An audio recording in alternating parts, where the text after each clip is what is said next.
Welcome to Zisodel TV. Kindly subscribe, share, and like for latest updates and news. I'm so sorry, please.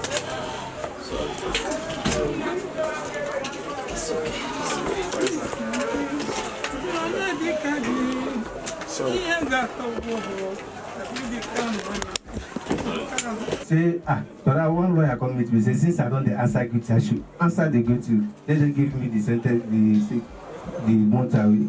That's okay, I'm guilty. Then now write 3 months prison. So I will go and serve 3 months prison. When they called me that my 3 years daughter was sick, say she was sick seriously. I say, it's not good. 2 weeks later, they said my daughter don't die. When I reached there, they said the photo have forfeited. Say it's no longer my property again, it's not a government property. I say why? After I have served for 3 months, I lost my daughter.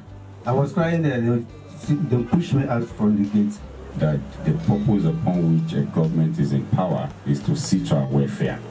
That is not to say that if we've done anything or go on the wrong side of the law, we won't be penalized for it. But what we are standing against is that we don't want a penalty that would take people means of livelihood away from them.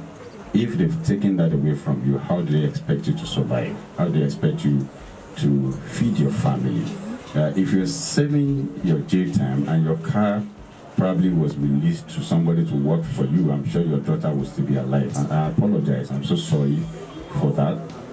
But we have come here, myself and my running mate, Funke, have come to see how we can assist you in providing succor to your plight.